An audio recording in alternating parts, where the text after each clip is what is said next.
हर शाख पे उल्लू बैठा है, अंजामे गुलिस्तां क्या होगा। यही हाल बहुजन समाज का है। बहुजन समाज बिखरा हुआ लग रहा है। आज दोस्तों मैं बात करने वाला हूं बहुजन समाज के बारे में। बहुजन समाज कितना एकजुट है, कितना संगठित है, और खास तौर से बहुजन समाज क्या बाबा साहेब के रास्ते पे चल रहा है। बाबा साहब ने क्या कहा था? बाबा साहब ने कहा था कि आपको शिक्षित होना है, आपको संगठित रहना है, आपको संघर्ष करना है।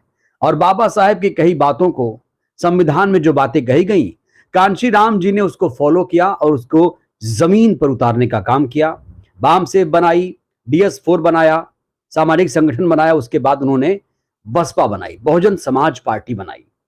लेकिन दोस्तों, क्या आपको मालूम है कि देश में ऐसी 77 पार्टियां रजिस्टर्ड हैं?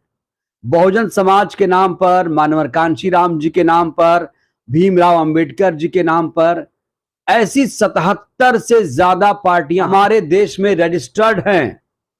तो बड़ा सवाल यह है, अगर मैं आपसे ये सवाल पूछूं कि चलिए आप कुछ पार्टियों के नाम बताइए, तो क्या आप बता पाएंगे? उन पार्टियों के नाम आप बता पाएंगे? कितने पार्टियों के नाम आपको पता हैं? कितने पार्टियों के राष्ट्रीय अध्यक्ष के नाम आपको पता है? कितने पार्टियों का चुनाव निशान, चुनाव चिन्ह आपको पता है? लेकिन एक पार्टी का नाम हर कोई गर्व से लेता है, इज्जत से लेता है, सम्मान से लेता है, वो है बहुजन समाज पार्टी। बहुजन समाज पार्टी की राष्ट्रीय अध्यक्ष है मायावती जी, बहन जी, जिन्होंने कांशी राम जी के साथ कंधे से कंधा मिलाकर बहुजन आंदोलन को आगे बढ़ाया। इस मूवमेंट को आगे बढ़ाया गया, क्योंकि बहुजन समाज पार्टी कोई पार्टी वार्टी नहीं है, ये एक आंदोलन का नाम है। बाबा साहेब के बाद माननीय कांशी राम जी ने, उसके बाद बहन कुमारी मायावती जी इस आंदोलन का नेतृत्व कर रही हैं। तो चलिए दोस्तों, मैं आपको कुछ पार्टियों के नाम बताता हूं। ये पार्टियां क्या करती हैं, ये पार्टियां बीएसपी के बारे में क्या सोचती हैं, और बीएसपी के लिए कितनी घातक हैं, बसपा सुप्रीमो के लिए दुश्मन हैं या दोस्त हैं, इसके बारे में आज मैं बात करने वाला हूं। मैं चाहता हूं कि खुलकर बात हो।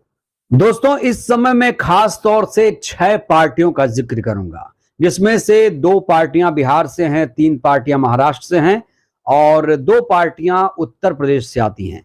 तो चलिए सबसे पहले बात करते हैं बिहार की 2 पार्टियों की। LJP, लोक जनशक्ति पार्टी, ये पार्टी रामविलास पासवान साहब की है।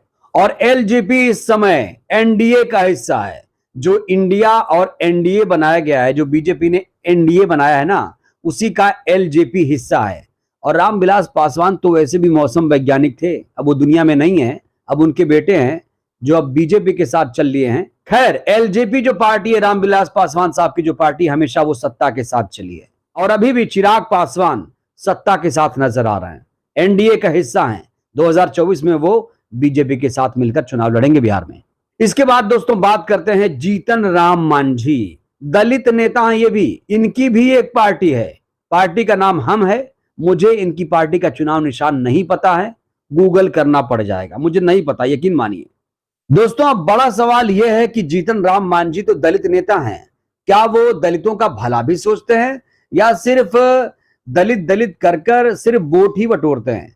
दोस्तों, एक वाकया याद होगा आपको, आनंद मोहन की रिहाई हो रही थी, बिहार में आनंद मोहन की रिहाई हो रही थी।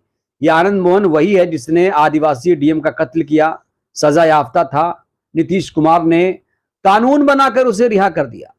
और जब जीतन राम मांझी से पूछा गया कि ये आनंद मोहन की रिहाई हो रही है, क्या कहेंगे, तो जानते हैं दलित राजनीति करने वाले जीतन राम मांझी ने कहा क्या? जीतन राम मांझी ने आनंद मोहन की रिहाई का समर्थन किया और कहा कि वह बुरे आदमी नहीं है। और जीतन राम मांझी आजकल हैं कहां? जीतन राम मांझी एनडीए के साथ हैं। LJP और हम जो पार्टी है वो एनडीए का हिस्सा है। दोस्तों, वीडियो के शुरू में आपने बामन मेश्राम का बयान सुना। ये भाई साहब आकाश आनंद को नहीं पहचानते हैं।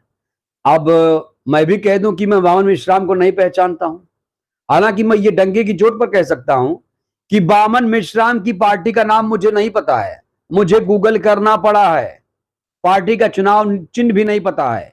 और जब मैंने सर्च किया कि जो बाम सेफ के अध्यक्ष हैं बामन मेश्राम, जो ईवीएम की लड़ाई लड़ने का दावा करते हैं, इनकी पार्टी का नाम क्या है, तो कई सारी पार्टियों का नाम सामने आ गया, जैसे आ गया कि बहुजन क्रांति मोर्चा, भारत मुक्ति मोर्चा, बहुजन मुक्ति मोर्चा।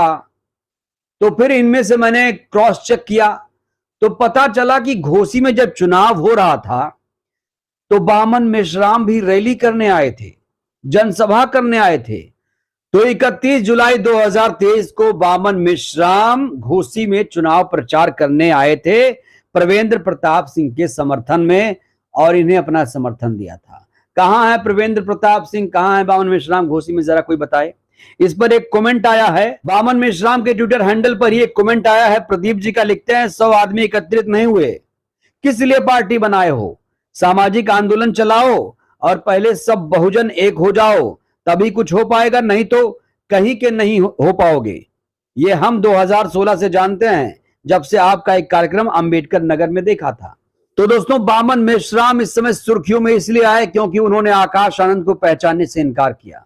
अब मैं आपको वीडियो भी थोड़ा सा सुनाना चाहूंगा कि कैसे वो ओवर एक्टिंग कर रहे हैं, कैसे बामन मेश्राम यहां पर ओवर एक्टिंग कर रहे हैं, और मायावती जी और आकाश आनंद के लिए वो क्या कह रहे हैं, जरा आप सुनिए। आकाश आनंद जो है ये बीएसपी का झंडा आगे बुलंद कर सकते हैं आपकी निगाह में? कौन है आकाश आनंद? आप आकाश आनंद को नहीं जानते? नहीं, कौन है? बहन मायावती के राष्ट्रीय नेता हैं, उनके भतीजे हैं आकाश आनंद। अच्छा, ये तो मैं नहीं जानता। मतलब मायावती ने डिसाइड कर लिया कि वो उसका खेल खत्म हो गया। तो सुना आपने, बामन मेश्राम कह रहे हैं कि वो आकाश आनंद को नहीं पहचानते। ये एक्टिंग है, ओवर एक्टिंग है, ये क्या है? वैसे मैं कहूंगा बामन मेश्राम साहब बहुत ही अच्छे अभिनेता हैं, अभिनय बड़ा अच्छा कर लेते हैं आप। मुझे आपका ये अभिनय बहुत ज्यादा पसंद आया, यकीन मानिए। अब दोस्तों, बामन मेश्राम की जो राय है बसपा के बारे में, बीएसपी सुप्रीमो के बारे में, वो जान लीजिए। ये तो आकाश आनंद के बारे में बात हो गई। अब बसपा के बारे में क्या राय रखते हैं, मायावती जी के बारे में क्या सोचते हैं, ये भी आप जान लीजिए। हाल ही में उनका एक बयान काफी सुर्खियों में आया। दोस्तों, बामन मेश्राम ने कहा कि उनके संगठन का मायावती और बसपा से कोई रिश्ता नहीं है, ना ही लोकसभा चुनाव में कोई समर्थन देंगे। वो कहते हैं कांशीराम तक बसपा दलितों बहुजनों के लिए काम करती रही, लेकिन जब से इसे मायावती ने टेक ओवर किया तब से वो सर्वजन खास तौर से ब्राह्मणों के लिए काम करने लगी, उन्हीं पर मेहरबान है। तो ये बामन मेश्राम के ख्यालात हैं। दोस्तों, अब कोई भावनाओं में बहकर मुझे कोई ये बताए, कमेंट करने लगे कि नहीं भाई आप गलत बता रहे हैं, बामन मेश्राम और मायावती जी में तो बड़ा अच्छा रिलेशन है। तो मैं आपको 2 प्रूफ दे दिया मैंने, रिलेशन कितना अच्छा है मैं आपको दे रहा हूं, वीडियो दिखाया मैंने आपको और ये पढ़कर भी सुनाया। ख्यालात क्या हैं दोस्तों? अब बात करते हैं रामदास अठावले की। आरपीआई एक पार्टी है, इसका भी चुनाव निशान मुझे नहीं मालूम है, ये भी दलितों की राजनीति करती है। रामदास अठावले दोस्तों काफी हंसोड़ व्यक्ति हैं, काफी मजाकिया अंदाज में बातें करते हैं और इस समय वो एनडीए का हिस्सा है। तो दोस्तों, रामदास अठावले अक्सर सत्ता के साथ नजर आते हैं। जैसे रामविलास पासवान की एलजेपी है, वैसे ही आरपीआई है। हाल ही में रामदास अठावले का एक बहुत बड़ा बयान सामने आया। उन्होंने कहा मायावती का मैं समर्थन करूंगा अगर वो एनडीए का हिस्सा हो जाए। अब रामदास अठावले को कोई कैसे समझाए कि ये अंबेडकरवादी पार्टी है भाई। तो दोस्तों, रामदास अठावले कितनी आसानी से ये बात कर रहे हैं। उन्हें शायद बहुजन आंदोलन के बारे में कम जानकारी है, समझ कम है, इसीलिए शायद वो इतनी हल्की बातें कर पा रहे हैं। दोस्तों, एक और शख्सियत है प्रकाश अंबेडकर साहब। प्रकाश अंबेडकर साहब भी महाराष्ट्र से ही आते हैं। दोस्तों, प्रकाश अंबेडकर डॉक्टर भीमराव अंबेडकर साहब के पड़पोते हैं, अंबेडकरवादी विचारधारा रखते हैं। बहरहाल अब 2024 का लोकसभा चुनाव आने वाला है। लोग पूछ रहे हैं भाई प्रधानमंत्री बनेगा कौन? यही सवाल प्रकाश अंबेडकर साहब के सामने भी गया। तो प्रकाश अंबेडकर साहब ने बीएसपी सुप्रीमो के बारे में जो कहा वो आप सुन लीजिए। उन्होंने कहा कि लोकसभा चुनाव के परिणाम आने के बाद अगर उन्हें मौका मिल जाए तो वो मायावती को प्रधानमंत्री के रूप में देखना पसंद करेंगे। तो प्रकाश अंबेडकर साहब फिलहाल ये समर्थन कर रहे हैं कि वो बीएसपी सुप्रीमो को प्रधानमंत्री बनते देखना चाहते हैं। तो दोस्तों, अब बात करते हैं एएसपी की, आजाद समाज पार्टी कांशीराम।